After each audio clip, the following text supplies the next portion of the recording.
Hey, y'all, if you want a personalized shout out, roast, pep talk, or just an inside joke from Sis and Tell, we are now on Cameo. Birthdays, breakups, bar mitzvahs, we do it all. So go find us on cameo.com by searching Sis and Tell. Okay, now on to the show. Sis and Tell, a whole lot of talk about a whole lot of nothing. Sis and Tell, a whole lot of talk about a whole lot of nothing. Hey, Allie. Hey, man, how are you? Well, I had the most fun last night thanks to our cousin Jason. He organized a Mah Jongg night at this dim sum restaurant. It was like the most Jewish event ever. I don't know. We were probably the only Jews there. But when we left after we played, I ran into this guy that I met at a shiva. So I was like, Oh my gosh. I'm like, hey. He's like, hey. I'm like, I've hung out with you at that shiva. He's like, yeah.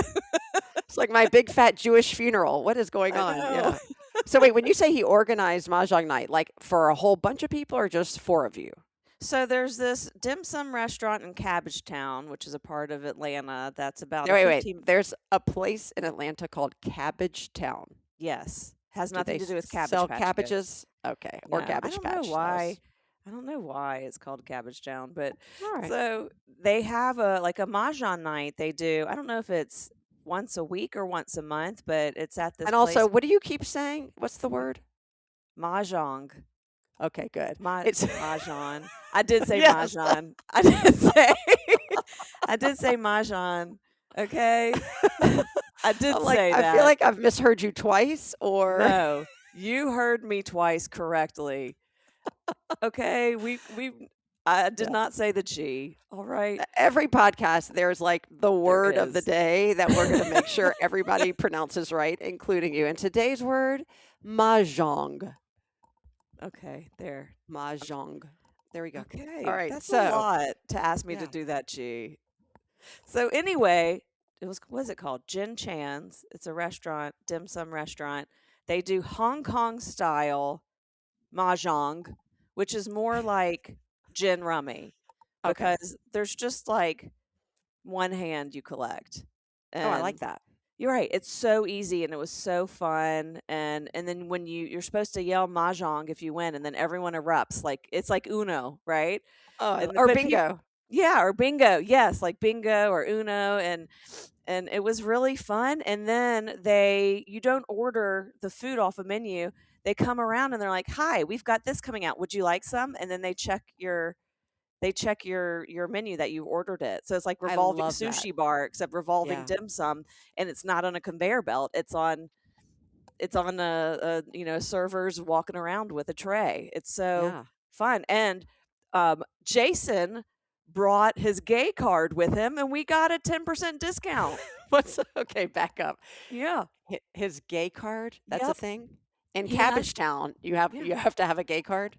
You don't have to. He invested in one. I think it's specifically for this restaurant. It's literally called. Did I take a picture of it? I want to make sure people know you're not saying anything inflammatory. This is a real thing. Yeah. He has a card, and oh, here it is. And it says Jen Chan's gay card. Oh And my you gosh. and you Okay. present it, and you don't have to be gay to have I was the going to say, do you card. have to be gay to have the gay card, or can No, how do you heterosexuals also get I it? mean, I don't know how you would prove that. I mean, I do know how you would prove that, but yeah, I think I don't know if it goes then to support a nonprofit that is like LGBTQ friendly Yeah, or what, but you get I 10% love it. off I love it. very specific drinks, only very specific drinks, which were the Like Sex on the the Beach, the or it was the ginger margaritas. That's what you could oh, get. ooh, okay, I that is a didn't get very that. specific drink. No, I got the drink called Camping with Friends, which was a mezcal based old fashioned. Oh, I like that. I've had that before. It's delicious. Also, I made sure to pronounce the D in old fashioned. Perfect. Thank It's you. not an old fashioned, it's an old fashioned, right? Yeah, it was Past tense. fashioned like the old time people. Old-fashioned. And of course, you know what? Shout out to cousin JJ, Dr. JJ, who has been a pioneer in that space, in the LGBTQ plus space, in terms of medical advancements, and literally writing the book on how to care for patients in that space. And of course, he has a gay card, and of course, in Atlanta of all places, is celebrating diversity and not holding it against you. So I love that. I love that. I want to get a gay card. I want to celebrate and get 10% off a weird drink at some bar. So we walked back. And he lives in Old Fourth Ward, which is near the Beltline, which is probably all gobbledygook to some people listening to this. But he lives in a very cool area of Atlanta. And we were walking back to his house, and we ran into not one but two robots on the sidewalk that were like delivering food. Yeah, that's a big deal these days. I saw a story on it on the news. But one's name was Denzel, and the other one was Medina. Nuh-uh. The Yeah. robots had names. They had names. It said it on there. I was like, "Hey, Denzel, looking good." and then where Aaron came to pick me up, so our car was in the driveway blocking Medina, and I was like, "Honey, just give us a minute, okay? We need time." But I was like, Medina could be stuck there forever. Like, if we had not pulled out of the driveway, she would just been sitting there waiting for us to come out, and probably pissed because Aaron's drives a Tesla. I wonder if they're communicating with each other in their robot language. Did you ask Medina if she is related to Funky Cole, Medina? That's funny because I made a video, and that's the music I put to it. It was Funky Cole. That's Of exactly course. what I got in my head. Oh, Oh, gosh. Medina. That's so funny. Yeah. Well, speaking of diversity, I would love to talk a little bit about the giant Super Bowl controversy that everybody is talking about. Oh, gosh. I know. It's about Super Bowl squares. I know this is what everybody is talking about, right? Everyone, the Super Bowl squares. Okay, so let's just get to it. This is the controversy that has just taken over our Super Bowl party every year at our synagogue. And yes, our synagogue has a rockin' Super Bowl party, and this has become the annual controversy. Not the fact that we may or may not sell squares for purposes of predicting what the final score will be at the end of each quarter. I don't even 'Cause I understand what think you're that's saying. legal. A Okay. square? Everybody understands this. So we sell I squares. don't. It's a big fundraiser for our synagogue. And what Okay. that means is you buy a square, and then you are randomly put into a literal square on a board that is an axis on top and bottom for each team. So 0 to 9 for the Patriots in this case, and 0 to 9 for the Seahawks. And at the end of each quarter, depending on what the score is, let's say at the end of the first quarter, I think it was 6-0 or 3-0, whatever it was. Whoever has a 3 for Seahawks and a 0 for the Patriots wins money in that quarter. Does that make sense? All I hear is Beaker from the Muppets going, All right. Everyone else listening to this understands. Everyone else understands. But let me explain to you this. I think it's because I don't care. I know. Well, there's many different boards, okay? So at the end of Okay. every quarter is a different score. And depending on what numbers you get, like our numbers were 9 and 6, somebody else's 0 and 3. It doesn't matter. But if Okay. you have those numbers at the end of the quarter, you win. So It do you sounds know like how many roulette. quarters? Yeah, sort of. But do you know how many quarters there are in football at least? 4, because it's Thank a you. quarter. Thank you, Allison. But this is important. Well, If there don't were wanna take it halves, for there would granted. be 2. You're so good. You're so good at math. Okay, so let me ask you this question. Someone who doesn't even understand this whole grid and the square thing. If you win at the end of every quarter, right? Whatever that score is, what happens if there's a tie at the end of the fourth quarter There's and the game overtime. goes, hold on, and of course, thank you, there's overtime. So do you count the score at the end of the quarter before overtime, or does the fourth quarter include intuitively whatever the final score is of the game? Oh, are you saying that there's an extra? I mean, I think it has to be included in fourth quarter. It's fourth quarter is being extended. It's not a new quarter. Overtime is part of that fourth quarter, Yeah. correct? Yes. That's what I'm That makes saying. total sense, right? Like, that should be intuitive to anybody who Oh, did is y'all get thinking into a about fight this. about? But there was no tie last night There or the was night no before, tie, right, there was no Sunday tie night. at the Super Bowl, you are correct. But yes, and you are also correct in suggesting I almost got into fisticuffs. I'm not happy or proud of myself, but You're I getting into a debate over something that hadn't even happened and was not going to yes, happen because the be Patriots because played so awful. they did. Poor Patriots. Look, the Seahawks and Patriots debate is not what we're debating here. It's the idea that the end of the fourth quarter is the end of the game. And Yeah. if the fourth quarter happens to go into overtime, that's part of it. Yeah. This was not universally accepted. This has become almost a Talmudic debate about the letter of the law and intent of the law, so to speak. Even our rabbis like, well, it could be interpreted. So But finally, would he make a decision that, or did he keep on like reinterpreting things based on what the congregants were yeah, saying? our rabbi's very good at playing devil's advocate no matter what he actually thinks. So he Yeah. was no help, and he only threw gas onto my fire, which was lit very high. I was getting, I mean, I don't know why I decided this was the hill I'm going to die on to talk about Super Bowl squares. All this to say is, for the second or third year in a row, this comes up every year. And I finally said, fine, if it's not clear to someone out there that the end of the fourth quarter is actually inclusive of any possible overtime, then the squares, we need to say you win at first quarter, second quarter, third quarter, and end of game. Done. That Yeah. solves the problem, right? Okay. Okay. You're worried That's it. about the future. I am But worried about the future, and you I'm know worried what? about You know what I'm worried about? Your yeah, reputation, Allison. yeah, I I feel like know. you're the only one having this argument Sunday night, and maybe the only one on that side of things. And I hope to God you did not correct anyone's grammar also, in addition to that. No, I managed to steer clear of grammar, but I will say I was in the majority and it Phew. just didn't make sense to me. What bothers me is things that don't make sense, like injustices that have no rational like backing. And most injustices are not rational. They're just unjust. That's why they call Right. it an injustice. But anyway, this was the hill I was willing to die on. Luckily there was no tie.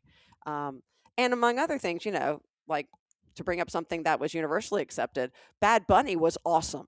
So Oh my that gosh. performance was incredible. That was the best halftime show. And I love Kendrick's last year. Yeah. I thought that Yeah. was exquisite. But this was even more so. It was like watching a music video being recorded live. There were so many moving parts. Did you know that the the sugar cane, did you was actual people wearing. Actual people. Yeah, I think because they probably had to like move things around for the camera, so the easiest thing was to turn all those people into the tree in the school play. And there's this comedian I know who was one of the she was in the field wearing the little grass outfit, and she was so happy. She's like, "I made it, Mom, I made it." So It was I so didn't know it cute. while I was watching it. I had no idea Neither there were did actual I. people. It makes sense now though. Okay, Yeah. so I've done a deep dive. It's fun. It's like it's like So Easter fun. eggs coming out about a movie or something. It's because there's all this. I knew there was symbolism I wasn't going to get. There was symbolism I did understand, and the exciting part is watching it again and again and learning about what And everything unpacking it. represents. Yeah. Yes, yeah, it was so Yeah. beautiful. So I said in our group text yesterday, I said, look, when we watched the Super Bowl last year, Dad and I were admittedly a little bit confused by Kendrick Lamar's performance, and we didn't understand every word. And afterwards, we're like, huh. But we didn't just go, I didn't get it and walk away. We started to research it and do exactly what you're talking about, like really unpack the nuances of it, the language, the words he used, the intentionality of approach. And then the more we unpacked it, we were so hooked. And then we started rewatching and re-listening, and then we really just fell in love. And it's the more we learned, the more we really admired what he had done and the depth of his performance. And the same thing with Bad Bunny. Now the difference is Bad Bunny, I was grooving. I was in for Oh every my God, the second of it. music was so good. Oh, it was intoxicating. It was like being in a country where you're just sitting on the street and you're taking in all of that culture. And still, I acknowledge that as much as I felt in the moment, I did not, to your point, understand every little inside joke or Easter egg. And so I've been going down all these rabbit holes, and I love everything I've uncovered. Everything I've learned about Puerto Rican culture and everything I've learned about every person or place that the sugarcane people were just 380 people they recruited, and that's how they were able to set the stage in 8 minutes at halftime and then strike it in 8 minutes, which is remarkable. It was remarkable. Yes. The Yeah. drones, everything, like the power lines, Yeah. it was incredible. Did And you hear the story about the people who got married? that they asked him to come to their wedding, and he said sorry, and then he invited them to get married during halftime. Yeah, they said they had like 15 extra invitations. And so they like randomly, this is this is something you would do. They randomly sent the extra invitations to local businesses thinking, oh, maybe we'll get free stuff for our wedding, right? If we just send it to all these places. They're like, well, we can't come to your wedding, but have I don't know, a free oil change, or I don't know what else, what kind of business Right. is. Yeah. And then they had one extra of the 15, and they're like, we should send it to Bad Bunny. And look at that. Just an act of kindness and Oh my spontaneity God. got Yeah. them to get married on the biggest national stage you can imagine, which was incredible. I mean, their Love it. joy. Love it. As I was watching that part of the storyline unfold, I was like, I think they're really getting married, Yeah. or they're incredible actors, because there was such joy and happiness in their Yes. faces. I was like, this feels really genuine. It Yeah. was incredible. All the dancing. Okay, then what about Lady Pedro Gaga for Pascal. one? Oh, Yes, and Ricky Martin. Ricky Oh my Martin. gosh.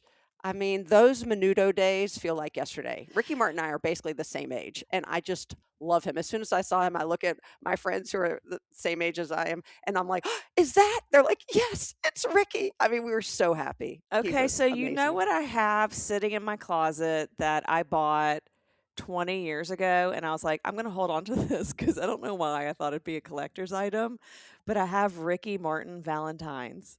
And No. I do. I bought them. They were like at Target or something, and I bought them, and they've just been sitting in my closet. I know exactly where they are. I'm going to go take a picture of them. I don't know why. I was Yeah. never like a huge Ricky Martin fan, but they're there. They're I there, love it. I love it. and maybe I can pay for an oil change on Okay. this weekend. Well, see, Then- you were too young, so you never went to Camp Judea in Hendersonville, North Carolina. You started at Camp Ramah, which is the camp we ended up. But Mom and Dad sent me and Stuart to Camp Judea, and the beauty of Camp Judea, besides it being in a beautiful part of North Carolina and the mountains, was I would say at least 50% of the camp drew from the Puerto Rico area, right? And Mhm. from San Juan specifically. And so I went to camp for 2 summers with the majority Puerto Rican Jews. And I was, immediately, I mean, I must have been 9 and 10 years old, but totally mesmerized by their culture, by the fact that they were all bilingual. I was so jealous because, I know. I wish I I was was at Jewish day bilingual. school. So I spoke Yeah. a little Hebrew and English, but that they were Americans who also had another layer of culture and tradition and food and language. And they taught me many, many bad words, which was my indoctrination. And As you and it's learn at Jewish just summer camp, wherever you yes. go, you Yeah, learn so the I bad knew words. English. Yeah, I knew English. I knew how to curse Yeah. in English and Spanish. That was my claim to fame. We ended up switching camps because our rabbi went to a different camp. But all of this to say is, as soon as I saw Bad Bunny, it just, it brought back not only memories of Camp Judea and that culture and being surrounded by the vibrancy of that, but it just reminded me how lucky we are to live in a country where we get to celebrate so many languages and so many cultures. And when I don't understand something, and I know when you don't understand something, we learn about it, right? And then you Yeah. appreciate it and you grow to admire it and love it and even want to emulate it. So And eat it. yeah, as Alan will say, there's my rabbinical sermon for the day. Thank So you, Rabbi Allison. you're welcome. You're welcome, my child. Amen. Oh, I forgot to tell you something. I've had a trauma. And you're the you're really one of the only people who can appreciate this. Okay. And most people will be like, "That's not traumatic." And maybe it's not on a normal scale. I give you that. But for us, you're going to understand. So, Alan and I go to New York a few weeks ago. We decide to go to this great bagel place down the street and for breakfast. And he says, the bagels are so big. Why don't we just split a bagel? I'm like, perfect. So we go up the counter. I was like, just order whatever. He goes, okay. He's like, we're going to get a bagel. He's like, great. He's like, cream cheese, lox, no onion. Yep. And the guy goes, great. Toasted or not? Toasted, of course. What kind of bagel? And Alan says, and what do you think he said? I mean, I would say in everything, but I don't know if he said that because you seem upset. So I'm gonna say cinnamon raisin bagel. That's Yeah. exactly what he said. I can't Cinnamon believe it. raisin. Has he I turned into know. our father? Why Okay, would that's you put like exactly what I said. I was standing there, and then it turned into like why would you bagel ever therapy. but doesn't he know you? Like why wouldn't you ask the person you're sharing the bagel with if that was okay? Because that's not a normal flavor combination. And in the middle of ordering, this is exactly what I said to him. I said, that is disgusting. Have you turned into my father ordering this combination? I look at the guy who's now in the middle of like, bagel therapy. And I said, Yeah. sir, we're gonna have to cancel this order and get back to you. So we go into our corner and he's looking at me like, totally shocked. He goes, what are you talking about? I go, What are you why talking on about? earth would you get lox on cinnamon raisin bagel? That is disgusting. He Right, goes, has he ever I ordered like that? that. I Did have he no idea. did he No, see this, my dad? I mean our dad? I mean your dad. Did he see your dad? I mean, Daddy. Did I'm he like, what are you see going to do next? Put jelly on it too? And he Right. kind of looked at me non-committal that might be an Yeah. option. And I Yeah. almost started weeping right there Gross. in the middle of Leo's bagels. Yeah, What happened to his taste buds? I don't What I know. mean, that's like you would have. He must not have ordered that before because you've lived with the guy for a very long time, and I feel like you would. We're about to celebrate our 29th wedding anniversary. You would think this bagel How in all of concoction these would 30 have been years, revealed earlier. right? Yes. Look, I know he likes lox and cream cheese on a bagel, and I know he likes cinnamon raisin bagels.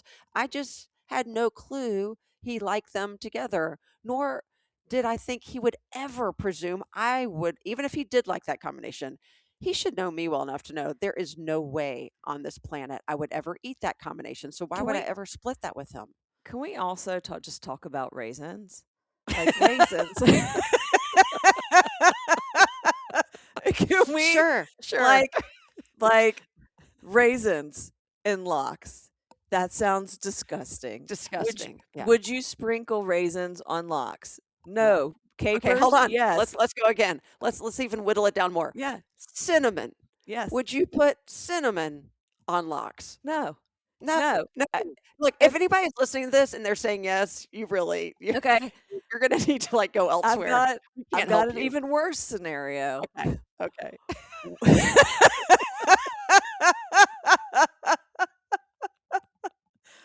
Warm raisins with cinnamon on them placed onto your lox. You would not eat that. Disgusting. That sounds Disgusting. disgusting. That's what cinnamon raisin bagels are, Yeah. essentially. Yeah. It's a no-no. And I love a sweet and salty combination, but we're talking about sweet, salty, and fish, And which fit. is Yeah. which is a No. whole other thing. And I don't know, is that a Southern thing? Is that a Southern Jewish thing? Do Northern Jews eat cinnamon raisin bagels with lox? Are they horrified by that? What was Well, the guy it was an behind the option. I counter? know. I It was an know, but option at this New York bagel place, so I but don't know what what to did he tell you. think? What did he think of it? When He was also, nonplussed. This guy's look, New Yorkers have seen and heard and witnessed everything. So lox on a cinnamon raisin bagel was not even making a dent in his day, I can would assure he you. put tuna fish on a cinnamon raisin bagel and eat that as a tuna melt? Like Alan or the yeah, guy who was serving? Oh, Alan, yes, Alan. for sure. I'm going to say He yes. would. Now Yeah, that yeah. who is he? I don't By even the know way, him by the way, anymore. I'm going to go so far as to say he would put egg salad on a cinnamon raisin bagel and eat that. No, his taste buds know no bounds. Now, this is the same guy who won't eat cauliflower because he doesn't like the taste. Okay, cauliflower to me has no taste. Right. It tastes whatever You buttery put on it. deliciousness you It's put like on it. the tofu of vegetables. It It's is how totally. you It is the tofu of vegetables. it's how you Yeah, cook it. yeah, yeah. What is wrong with these men? No. That is What is wrong with these men? Right. Now, Daddy and Alan are going to have to go and get bagels together and split whatever bagel concoction they want because I right. want no part of that. I will Yeah. share the bagel with you from now Thank on. you. Thank you. Any other Okay. kind of bagel? Oh, you know the other kind he really likes, which to me is Uh-oh. also very telling. Had this been our first date, it would have Blueberry been very bagel? telling. Is it a blueberry No, bagel? no, and this one's not as controversial. Onion? It's the one bagel I would never, ever, ever choose. And maybe it's I don't know. Maybe Is it the I'm onion biased. bagel? It's not the onion bagel. It's not the onion bagel. It's pumpernickel. Oh. Ex- I don't even think like I'm trying to think of the bagel places around me. I don't even think they have pumpernickel. Right. No. Right, like that Because just seems pumpernickel's like the dry. last thing. That's like when you have extra dough and you're like, what do we make? We've made all the favorite combinations. All right, we'll do pumpernickel. Did I Yeah. tell you? So we've got a local deli called Goldberg's. Then Yes. it's like 15 or 20 minutes from my house, and that you can go and pick up a dozen bagels, a gallon of cream cheese, homemade Hamantaschen. Like they make all of that, but they also have salami there, right? And you can buy it whole. And Aaron ordered one and made me go pick it up, and I had to go to the counter and say with a straight face, "I'm here to pick up a long, hard kosher salami." And I had to say it with a straight face because if I didn't, then it just sounded even worse than it already did. I'm going to one up that in that you Okay. just remind me that years ago we had gone on a trip with some friends. I don't even remember where, but we flew through Atlanta. We're driving back. We also stop at Goldberg's Bagel. And my friend Tom says, we've never let him forget this, says, as we're eating the bagels, he goes, "Oh, I've got to go back up and get something to go." We're like, "Okay." He goes, "I have got to give my mom some tongue." And we lost it, and he didn't even realize what he had said, and Oh we're like, my God. "What?" And he goes, "Oh, she loves tongue." I'm like, Mm-mm. "Okay, it's just getting worse." And all of a sudden he realized what he said, and he's a very low-key guy. He's like, "Oh gosh, oh gosh." Don't repeat that. We won't, Right. except on the We can never podcast go back to years from Goldberg's now. again. Yeah. Yes. Have you had tongue before? No, I don't wanna eat anything that can taste me back. That's my rule of thumb. Is it like gross? That sounds Yeah. like here's the thing. There was the first person who's like, you know what? I'm gonna There's this one part of the cow left You know over, what? and I'm kind of curious. yes. What Yeah. would let's Yeah. salt that and cure it and slice it up and put it on some pumpernickel. And call it a day. Oh. Well, thanks for listening to the latest Sis and Tell podcast. Don't forget to share us with your friends, share us with your family, share us with your foes. As always, this has been Amanda and Allison with a whole lot of talk about a whole lot of nothing. We'll catch you next time.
Oh, are you saying that there's an extra?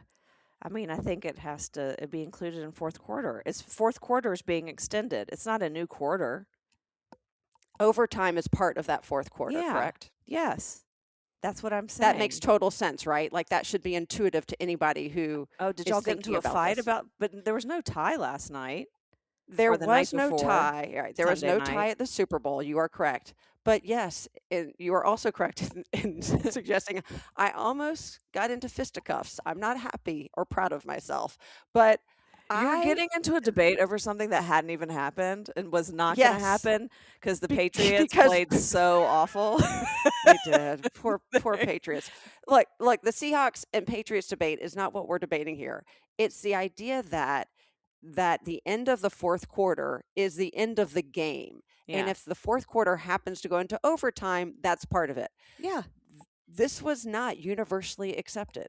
This has become almost a Talmudic debate about the letter of the law and intent of the law, so to speak. Even our rabbis like, well, it could be interpreted. So But finally, would he make a decision that, or did he keep on like reinterpreting things based on what the congregants were saying? our rabbi's very good at playing devil's advocate no matter what he actually thinks. So he Yeah. was no help, and he only threw gas onto my fire, which was lit very high. I was getting, I mean, I don't know why I decided this was the hill I'm going to die on to talk about Super Bowl squares. All this to say is for the second or third year in a row, this comes up every year. And I finally said, fine, if it's not clear to someone out there that the end of the fourth quarter is actually